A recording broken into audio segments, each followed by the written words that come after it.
We are beyond the future, we are beyond the norm, we are beyond the eye. You might need a telescope. Doesn't matter whether your talents are from far or close by. We are beyond the eyes. Is Not Ready is a local romantic comedy coming to Stekeniko and New Metro next weekend. For more insights into this film, we're joined by producer Semi Rabolele and director Tebogo Mogale. People don't realize it. A film is a company, not just the production house. It's already challenging, but now you have to sell this film. Because there's not enough transparency, you always feel like you don't know enough. You know, it's everything feels like you want to take a step in that direction, but how?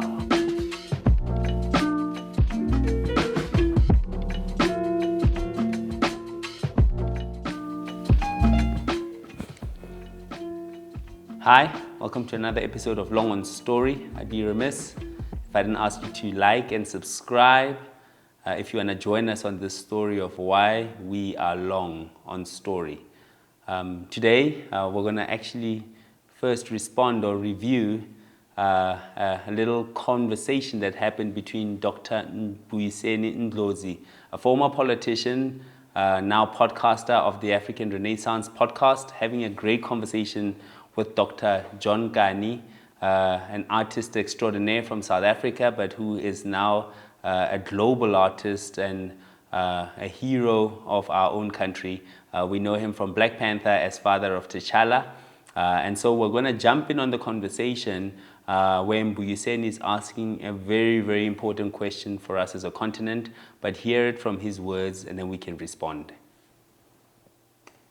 What are the catalysts for this path of local continental industrialization of the arts? What needs to happen? Right. So, hear the question. The question is, what are the catalysts for the industrialization of the arts on the continent? What's the pathways that we need to take? And ultimately, what Dr. Mbuyiseni is asking is, what do we need to do to ensure that this great unmined resource of the continent, the stories of the continent, gets told to the global world? Let's hear the answer. Right. We were talking about this in Burkina Faso and saying that we have the story. One of the greatest stories are in Africa. Even the Black Panther happens in Wakanda, some place in Africa. Even the woman warrior happens somewhere in Benin. But we don't have the budget. We don't have people who believe that if they invest in the arts, they may make money. Because our approach is always funding. Funding are NGOs. Funding a social responsibility. When I have a movie, I want investors. I'm saying to the investors, I've done the budget. The budget is about 12 to 15 to 20, $30 million. Now, if you invest, I have connections with international distributors, and I have connections right through the continent. We put 330 million, we were sure to make 90 million. We're sure to make 150. Now, those investors come back to you again and says, what's your next project? Now, the process is, I have a story, once upon a time. Love that. I think we're going to stop it there and really just try digest what Dr. John is saying to us. I think Dr. John is answering the question that Dr. Mbuyiseni has asked quite pertinently. He's trying to say that it is a question of how do we finance the making of African stories, and specifically films. And we'll talk about why we're looking at films specifically versus why we're talking about TV as a whole. And it has to do with the business model of films versus the business model of TV. And maybe in the future we can talk about the business model of verticals. So let's talk a little bit about the business model of films and why it exactly works. The business model of films works well because of the way that films are distributed globally. So to answer that question, we probably have to take a small step back and say, what is this business model you're talking about, Sammy? Well, the business model of films has to do with the first window. There are three specific windows that your movie gets a chance to make revenue at. But the specific first window is one which we've always called the silver screen or the cinema.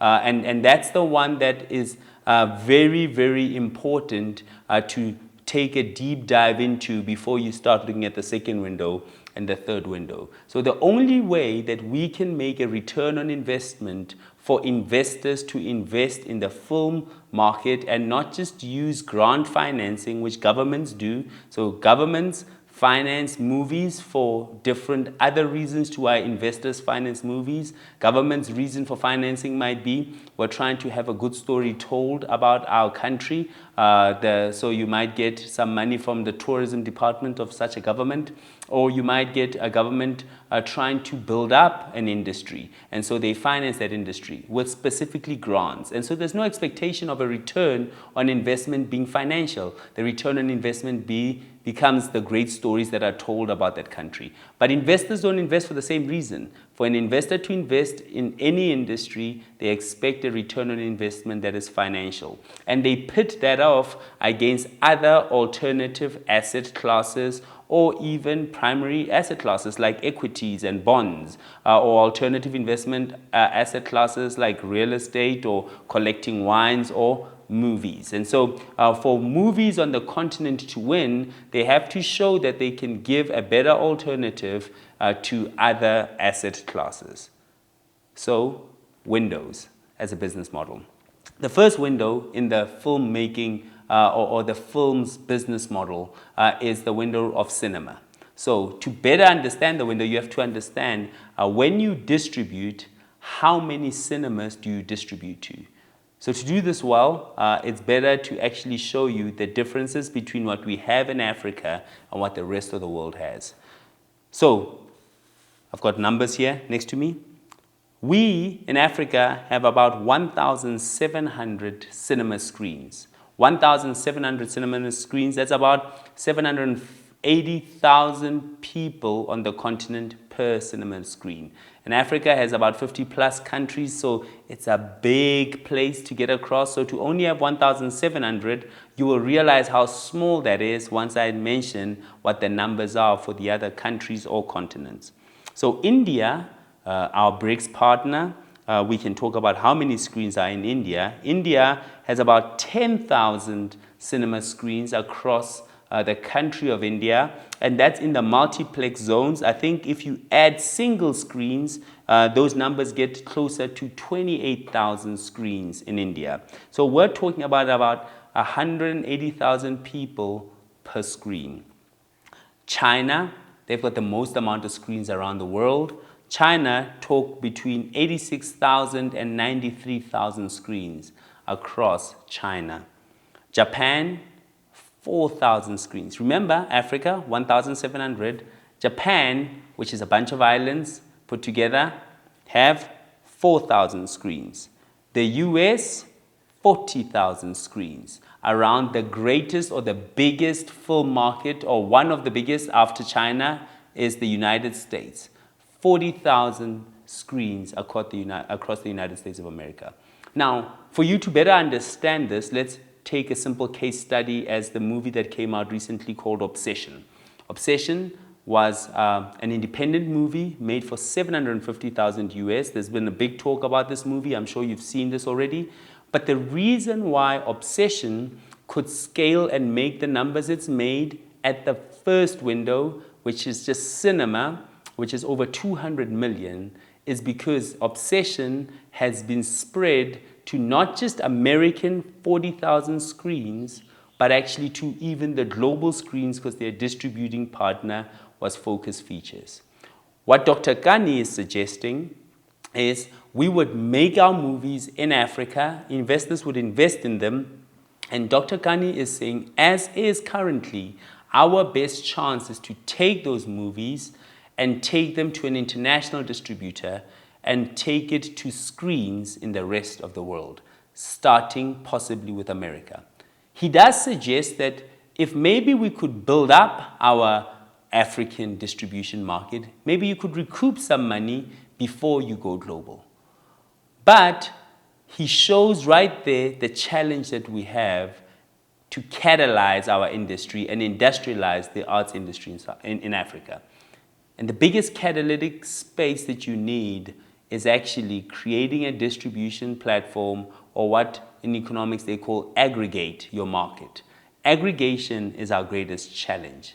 We need numbers in the first window.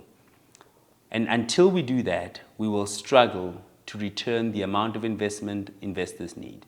Now, I don't say this just as a commentator. We at Beyond the Eyes are a filmmaking company. We want to build studios in this continent. We want to tell African stories. We say that we want to tell the greatest stories never told. We've put a movie out called He's Not Ready. We took it to cinema in South Africa. We had 50 screens. We did decently well, average about 300,000 at the box office. It's not a bad number, but it's not great by any stretch of the imagination. It just goes to show you that if you only have 50 screens and maybe 2 or 3 weekends at those screens, you cannot make the same amount of money as Obsession would make with 40,000 screens, never mind the access to the global screens that they had. We have an aggregating problem, and that's the first challenge. Well, the business model. The business model doesn't just end at the first window, it goes to the second window. And what the second window is the TV screen. Now, by way of example, South Africa alone has about 11 million TV sets. At least that's what AI or Google says. 11 million TV sets. And now you can understand we're talking about 1,700 screens that people go watch at, and now 11 million TV sets. It's part of the reason why everybody in South Africa tends to talk more about Netflix or MultiChoice or SABC, because we are a TV country more than we are a cinema or a film country. The challenge means that we are leaving all the money one could make from your intellectual property at the first window. We jump in at the second window. Now, although aggregation exists at TV, please note that you do not fight with cinema alone for TV. People buy TVs not just to watch movies. Matter of fact, people buy TVs mostly to watch the World Cup, Soccer World Cup right now, so good luck trying to get anybody to watch anything else at the moment, but all types of sports, right? The NBA Finals, the cricket, the golf, the baseball, that's just sports alone, never mind reality, right? Love Island, Idols, How to Make It, whatever your flavor is, it generally makes its way onto the television set. And back in the days, there used to be channels, and now you even have streamers who fight for that space there. And what that means is Netflix, Amazon Prime, Apple TV, and many others. This is the space that fights for those 11 million TV set boxes, and never mind how many are across the continent.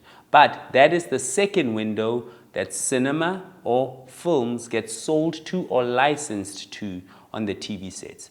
Back in the days, because there wasn't such a big fight for the TV screen, people would still make movies for straight to TV, which means jump the first window and go to the second window. At the second window, if your movie's gone to the first window, you get to license it at the second window. There are new players now at the second window, MTN Play, or I think it's MTN One TV, it's called, and they are big on the continent, and they will also be fighting at the third window. The third window is now the phone screen. We've come to see and come to know the players at the third window being mostly social media or digital applications. That's Facebook and Instagram of Meta, that's TikTok in China, and many other players there.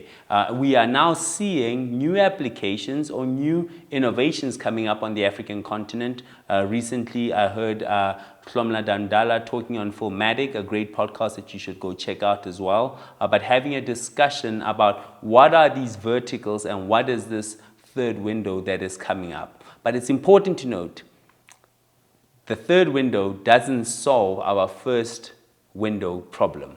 So it's great that the polygamists did well at the second window, but it doesn't solve our business model challenge, or at least not in the way that investors will invest.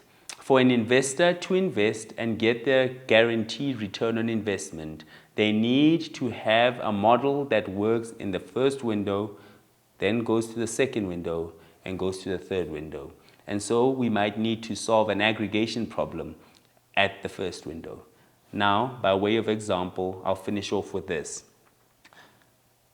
In South Africa, the South African Breweries is one of the companies that's listed on our stock market. And at last I checked, it was listed at a market cap of 1.34 billion rands. That's a decent sized market cap. The amount of shebeens and taverns that are there in South Africa are between 34 to 38,000 shebeens and taverns. And they make up 80% of the consumption points of alcohol. So the South African Breweries owes its growth and its scale to 34,000 to 38,000 shebeens or taverns across our villages, our townships, and our cities. Until we can get screens in those spaces, we will struggle to aggregate. So 1,700 versus 40,000. We need to fill in the missing space. Thanks for watching. Long on story.